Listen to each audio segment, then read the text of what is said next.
1절에서 10절을 통해서 분향단은 예수 그리스도께서 중보하시는 그 기도의 모습을 상징하는 것을 보았고요. 11절에서 15절은 생명의 속전이었죠. 언약의 백성들을 위해 생명의 속전이 지급되었음을, 그리스도의 그 대속을 예표하는 것이었습니다. 그리고 17절에서 21절은 물두멍이었죠. 구원받은 그 성도의 삶은요, 필연적으로 날마다 자신을 말씀으로 깨끗하게 씻는 삶을 살아야 한다는 것이 담겨져 있었고요. 그리고 22절에서 33절은 거룩한 관유이죠. 성령님을 상징하는데요, 성령님께서 기름 부어주셔서 우리의 삶에 임재하심으로 우리가 섬기는 곳에 회복이 일어나는 것을 우리가 보았습니다. 자, 본문은요, 하나님께서 모세에게 명하시는 성전 건축에 있어서 이제 마지막 명령입니다. 여호와 하나님을 위해서 드리는 거룩한 향을 만들라라고 말씀합니다. 7절과 8절 말씀을 보면요, 아론이 아침마다 그 위에 향기로운 향을 사르되 등불을 손질할 때에 살을 찌며 또 저녁 때 등불을 켤 때에 살을 찌니 이 향은 너희가 대대로 여호와 앞에 끊지 못할지며. 그러니까 이제 제사장들은 주어진 균형대로 매일 여호와 앞에 나와 향을 살라야 합니다. 이 분향단의 살을 향을 만드는 방법과요, 이를 관리하는 규례에 대해서 실질적으로 본문에서 말씀합니다. 34절입니다. 여호와께서 모세에게 이르시되 너는 소향과 나감향과 풍자향의 향품을 가져다가 그 향품을 유황에 섞되 각기 같은 분량으로 하라라고 말씀합니다. 향료들의 종류가 무엇이었습니까? 소합향, 나감향, 풍자향, 그리고 거기에 유향을 섞으라라고 얘기합니다. 이 재료들을 보면요, 아라비아, 페르시아, 인도, 아프리카, 시리아, 인도양 여러 곳에서 난다라고 합니다. 쉽게 구할 수 있는 그런 향들이 아니었죠. 그런데 아주 고대의 이런 재료들이었기 때문에 정확히 이것이 무엇이다라는 것은 분명하지는 않습니다. 일반적인 견해가 있는데요, 소합향은요, 그 소합나무의 액을 모아서 사용한 것인데 치료제로 사용이 되어진다고 합니다. 나감향은요, 조개나 동물의 가죽에서 나오는 건데 향이 아주 독특하다라고 합니다. 풍자향은 관목의 줄기를 잘라서 얻어낸 것으로 쓴맛이 난다라고 합니다. 그리고 유향은요, 유향나무의 그 진액을 이렇게 모은 것인데 희고 향기로웠다라고 얘기합니다. 그 유향의 뜻이 하얀이란 뜻을 실제로 가지고 있는데요, 이게 왜 그러냐면 유향을 태울 때에 하얀 연기가 난다라고 합니다. 그래서 유향은 하얀 뜻이라는 뜻을 가지고 있습니다. 그래서 이 향들을 이제 섞어서 태우게 되어지면 하얀 연기가 나는데요, 하나님께서 이 향료들을 배합한 후에요, 소금을 쳐서 성결하게 하라라고 말씀하십니다. 35절이요. 그것으로 향을 만들되 향 만드는 법대로 만들고 그것에 소금을 쳐서 성결하게 하고라고 말씀합니다. 소금을 쳐서 성결하게 하라라는 이 명령은요, 이 향이 오직 하나님만 섬기는 목적으로만 사용해야 된다는 것을 강조하는 것입니다. 레위기 2장 13절입니다. 내 모든 소제물에 소금을 치라. 내 하나님의 언약의 소금을 내 소제에 빼지 못할지니 내 모든 예물에 소금을 드릴지니라. 이 짧은 한 절의 말씀 속에요, 소금이란 단어가요, 무려 3번이 사용되어지면서 강조되어집니다. 모든 소제물에 소금을 넣어라 라고 강조합니다. 소금은 부패와 변질을 막아주는 해가 없는 방부제 역할을 하죠. 그래서 소금은 고대에서요, 변하지 않는 것을 상징했습니다. 소금은 기능상으로 부패를 방지하기 위함이지만요, 이 고대 근동 당시에는요, 언약 당사자들끼리요, 소금과 떡을 함께 먹음으로요, 언약의 불변성을 다짐했다라는 것입니다. 그러니까 이 소금이 불변성, 한결같은 의미를 가지고 있다라는 것이죠. 자, 그리고요 36절이요. 그 양 얼마를 곱게 찢어 내가 너와 만날 회막안 증거계 앞에 두라. 이 향은 너희에게 지극히 거룩하니라. 곱게 찢어 빻은 가루를요 회막안 증거계 앞에 두어라 라고 말씀합니다. 증거계 앞에 두어라는 것은요 지성소 그 안에 두어란 말이 아니고요, 지성소 그 휘장 앞이죠. 그 분향단에서 이 향을 사르기 때문에 그 앞에 두라라고 말씀합니다. 그리고요 하나님께서 이 향에 대해서 지극히 거룩하다라고 말씀하셨습니다. 37절이요. 네가 여호와를 위하여 만들 향은 거룩한 것이니 너희를 위하여는 그 방법대로 만들지 말라라고 말씀하십니다. 향도요 앞서 관유와 마찬가지로 하나님께서 반드시 지시하신 방법대로 만들어야 했고요, 분향단을 통해서 여호와 하나님께 사를 그 향 외에는, 그 목적 외에는 사용될 수 없다라고 말씀하시죠. 이 말씀도요 경고의 말씀입니다. 32절에서도 그 관유를 어떻습니까? 만들어 사용할 때 사람의 몸에 붓지 말라라고 말씀하셨는데, 동일하게 이 향도요 하나님께 드리는 것 외에는 다르게 사용하지 말라라고 말씀합니다. 이 향이요 참 향기로웠다라고 합니다. 그리고 효능도 있어서요 자기들을 위해서 이걸 만들고 싶지 않았겠습니까? 역대하 26장을 보면 유대 왕국의 그 10번째 임금이죠, 우시야가 나옵니다. 우시야는 16살의 왕이 되어 52년간을 통치하게 됩니다. 반란과 전쟁이 그 흔하였던, 끊이지 않았던 이스라엘과 유다 왕국 속에서요 52년간 나라를 다스렸다는 것은 참 대단한 것입니다.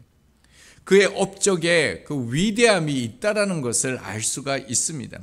그런데 그 우시야 왕의 마지막을 우리는 잘 알고 있는데요, 죽는 날까지요 나병 환자가 되었습니다. 뿐만 아니라 여호와의 전에서 끊어져서요 별궁에서 살게 되어지고요, 왕들의 묘실에도 묻히지 못하는 그런 무너진 삶을 살게 되어집니다. 그 이유를요 이렇게 말합니다. 역대하 26장 16절입니다. 그가 강성하여짐에 그의 마음이 교만하여 악을 행하여 그의 하나님 여호와께 범죄하되 곧 여호와의 성전에 들어가서 향단에 분향하려 한지라라고 말씀합니다. 하나님께서 금하신 것을 우시야가요 향을 피우려 했다라는 것입니다. 그래서 37절 말씀에서도요 향을 사사로이 사람에게 붓고자 하면 만드는 자뿐만 아니라요 붓는 자가 그 백성 중에서 끊어진다라고 말씀합니다. 38절이요. 냄새를 맡으려고 이 같은 것을 만드는 모든 자는 그 백성 중에서 끊어지리라. 여기 말씀해 보면요 모든 자라고 말씀하고 있습니다. 왕도 예외가 아닙니다. 그 누구도 이 하나님의 말씀을 어겨서는 안 되는 것입니다. 임의대로 만들어서 사용하려고 하는 자요, 그리고요 만드는 자, 붓는 자 모두가요 하나님께로부터 끊어질 것이다 라고 강력하게 하나님께서 경고하고 있습니다. 자, 이제요 25장부터 시작된 성막 건축에 대한 모든 명령이 이제 끝이 납니다. 이제 다음 장부터 보면 실제로 이것을 만들 사람들이 나오게 되어지는데요, 성막의 내용 하면 딱 떠오르시는 거 있습니까? 하나님의 임재와 예수 그리스도를 보여주는 것이 성막이었죠. 그뿐만 아니라 성막을 통해서요 언약 백성, 그러니까 하나님께 나아가는 하나님의 백성들, 성도들의 모습이 어떠해야 되는지, 어떻게 하나님 앞에서 살아가야 되는지를 이 성막을 통해서 우리 가운데 잘 보여주셨습니다. 특별히 향은요 아침 저녁으로 향을 피우는데 성도의 기도를 말하는 것을 우리가 살펴보았습니다. 기도라는 단어 속에는요 여러 가지 의미가 담겨져 있습니다. 기도에는 우리의 간구뿐만 아니라 하나님에 대한 신뢰가 담겨져 있는 것이죠. 감사, 경외, 그리고 송축, 영광 등 이 많은 것들이 우리의 기도의 행위 속에 담겨져 있습니다. 그래서 기도는요, 성도가 하나님께 나가는 최고의 방법이라는 것을 알 수가 있습니다. 그렇기 때문에 여러분, 기도할 때 주의해야 할 것이 있습니다. 38절을 보면요, 냄새를 맡으려고 라고 말하고 있습니다. 이 원어의 뜻을 보면요, 냄새를 즐긴다라는 그 의미를 가지고 있습니다. 여러분, 무엇을 의미할까요? 때는요, 기도한 그 자체, 기도의 그 행위로 만족할 때가 있다라는 겁니다. 기도를 어떻게 하고 어떤 내용을 기도했으며 얼마나 하나님의 뜻을 구하였는지에 대해서는 상관없이요, 내 스스로가 하나님 앞에 나와서 기도를 했다, 이 행위 자체에 만족할 때가 있다라는 것입니다. 그러면서 그것이 자신의 거룩함을 보여주는 것으로 신앙생활을 열심히 하는 것으로 생각할 때가 있다라는 것이죠. 자, 그것이 바로 뭐라고 말씀합니까? 하나님께 기도를 드리는 것이 아니라 내가 냄새를 즐겼다, 하나님 앞에 나오는 것을 즐기는 모습이다라고 말씀하고 있습니다. 본문을 보면요, 증거계 앞 분향단이라고 말씀하고 있는데, 하나님 앞에 기도하는 이들이 어떠한 삶을 살아야 될지, 기도한 후에 우리의 모습이 어떠해야 될지를 가르쳐 주시는 것입니다. 여러분, 기도만 하면 안 되는 것이고요, 그 기도의 대상인 하나님께 맡기고 신뢰하는 삶을 기도한 후에 그렇게 실제로 살아야 된다는 것을 보여줍니다. 여러분, 지금 언약 백성들이 어디에 있습니까? 광야에서 말씀을 듣고 있습니다. 당시의 광야에는요, 실제로 정갈이나 불뱀이나 또 코브라 등 이런 위험한 짐승들이 많았다라고 얘기합니다.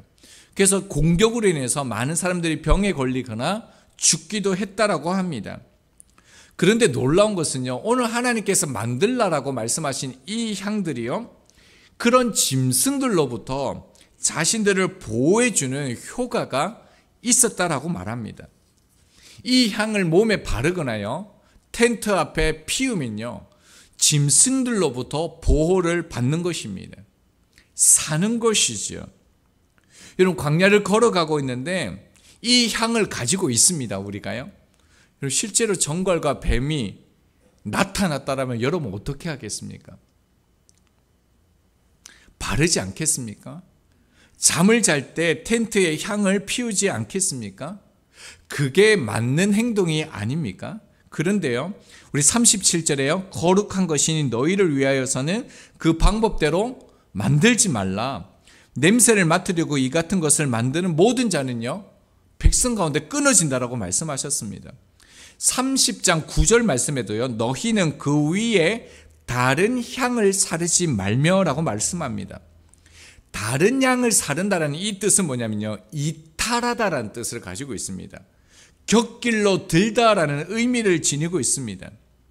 그래서 하나님께서는 이탈하는 행동, 하나님께서 말씀하신 그 말씀에 어긋나는 향을 회막에서 하나님만 사용하고요, 너희들은 사용하면 안 된다라는 거예요. 다른 텐트에서는 피우지 못하도록, 사용하지 못하도록 명령하셨습니다. 여러분, 왜 하나님께서 이렇게 하셨을까요? 이 경고의 말씀의 의미가 무엇일까요? 36절 하반절을 한 번 더 보면요, 내가 너와 만날 회막 안 증거계 앞에 두라. 이 향은 너희에게 지극히 거룩하니라. 하나님께서 계신 지성소 앞에 있는 분향단에서만 반드시 이 향을 피우게 했다라고 말씀합니다. 이 향은 기도를 의미한다라고 말씀하셨죠. 이것이 무엇이 나타날까요? 하나님이 계시는 그 증거계 앞에서 기도한다, 향을 피운다, 거기에서만 이 향을 드려야 한다. 이 의미가 무엇일까요? 여러분, 기도의 자리가요, 하나님의 임재와 교제가 이루어지는 자리임을 나타내는 것이지요. 자, 그러니까요, 반드시 하나님 앞에서만 이 향을 피우라라는 이 경고의 의미 뒤에는요, 하나님 앞에 나와서 하나님 앞에 기도하는 백성들을요, 당신께서 반드시 보호하시겠다, 인도하시겠다, 내가 너희들의 삶을 이끌겠다라는 이 약속이요, 이 안에 담겨져 있는 것입니다. 35절을요 보면요, 향을 만들래라고 말씀하면서 소금을 쳐서 성결하게 하고라고 말씀하셨죠. 앞서 우리는 소금은 변하지 않는 것을 상징한다라고 말씀하는데요, 다윗에게 이렇게 말씀하셨습니다. 역대하 13장 5절이요. 이스라엘 하나님 여호와께서 소금 언약으로 이스라엘 나라를 영원히 다윗과 그의 자손에게 주신 것을 너희가 알 것 아니냐라고 말씀합니다. 하나님께서 다윗에게 주신 그 약속의 말씀이요, 소금 언약이다라고 말씀합니다. 어떤 의미입니까? 변치 않으시는 하나님의 약속의 말씀이라는 것입니다. 이 향들을 성막에서만 피우게 하고 다른 곳에서 사용하지 못하게 하신 것은요, 그런 향을 의지하지 않고도요, 그런 향을 내 몸에 바르지 않아도요, 그 광야를 걸어가는 그 인생의 그 수많은 위험 가운데서, 생명의 위협 가운데서요, 하나님께서 인도해 주시겠다, 지켜주시겠다라는 이 하나님의 그 언약의 말씀을 소금을 치심으로 변하지 않고 널 가운데 함께 하시겠다라는 약속을 보여주시는 것입니다. 그래서 민수기 18장 19절에요, 이스라엘 자손이 여호와께 거제로 드리는 모든 성물은 내가 영구한 몫의 음식으로 너와 내 자손에게 주노니 이는 여호와 앞에 너와 내 후손에게 영원한 소금 언약이니라 라고 다시 말씀해 주셨습니다. 소금이 그 부패를 방지하고 변하지 않는 것처럼 하나님의 언약, 그 영원한 말씀은요, 변함이 없다라는 겁니다. 우시야 왕이 그렇게 잘하고도요, 왜 끝내 무너지는 인생이 되었습니까? 하나님의 말씀을 신뢰하지 않은 거죠. 자신의 힘과 능력을 의지한 것입니다. 자신이요, 주인 되어져서 자신이 결정하고 자신이 행한 것이지요. 기도한 대로 우리들은요, 자신의 삶을 온전히 하나님께 맡겨야 합니다. 고대 중동에서는 자신들을 지켜주는 그 신이 산에 있다라고 생각했습니다. 그래서 산 정상에 수많은 신전들을 만들어 놓고 제사를 드렸습니다. 성전을 향해 그 올라가는 순례자들이요, 이 산들을 보면서요, 이렇게 말합니다. 시편 121편 1절과 2절입니다. 내가 산을 향하여 눈을 들리라. 나의 도움이 어디서 올까? 나의 도움은 천지를 지으신 여호와께로다라고 말씀하고 있습니다. 1절과 2절에서 계속적으로 반복하는 단어가 있는데요, 도움이라는 단어입니다. 전쟁 중에 위기에 처한 아군에게 군사와 물자 등을 지원할 때 쓰이는 이 단어가요, 도움이라는 단어입니다. 이 시편 기자가 고백하는 게 무엇입니까? 나의 도움이요, 세상에 있지 않다라는 거죠. 산들의 신에 있지 않고 오직 천지를 지으신 여호와께 있다라고 고백하는 것입니다. 우리는 거짓과 속임수로 가득 찬 이 세상, 주위를 돌아보면요, 아무도 없는 듯한 그런 상황, 그런 위기 가운데 수많은 그 결정들을 하고 살아가게 됩니다. 나의 힘과 나의 능력으로 그 문제를 해결할 것인가? 아니면요, 나에게 실제로 그 문제를 해결할 수 있는 능력이 있습니다. 내가 그것을 바꿀 수 있습니다. 나에게 그 힘과 능력이 있다 하더라도 약속의 말씀을 믿음으로 붙들고 순종할 것인가? 이것을 선택하기는 어려운 일입니다. 내가 할 수 있는 것을 내가 당장 하지 않고요, 당장 이루어지지 않는 이 하나님의 약속을 신뢰하면서 하나님의 방법대로 문제를 선택하고 하나님의 말씀대로 살아가는 것은 정말로 쉽지가 않습니다. 38절 하반절에요, 모든 자는 그 백성 중에서 끊어지리라. 저는 이 말씀이요, 저주로, 그 위협으로 다가오지 않았습니다. 모든 자는 그 백성 중에 끊어지리라. 여러분, 하나님의 마음, 우리 가운데 간곡히 부탁하시는 그 하나님의 마음이 느껴지십니까? 하나님이 우리와 함께하고 싶어 하십니다. 절대로 나로부터 떨어지지 말라는 것입니다. 나로부터 떨어지는 삶은 죽음의 삶이라는 것을 하나님께서 그렇게 간구하면서 간곡히 나와 함께 하자라고, 내가 너희를 동행하고 지켜주시겠다라고 말씀합니다. 이 시간 우리가 기도하는 그 자체의 목적이 있지 않고요, 기도를 통해서 우리와 함께하고 싶어 하시는 그 하나님의 마음을 깨달아 나의 삶을 온전히 더 하나님께 맡기고요, 하나님의 도움을 구하고 하나님과 함께 동행하는 그런 거룩한 삶이 되기를 소망합니다.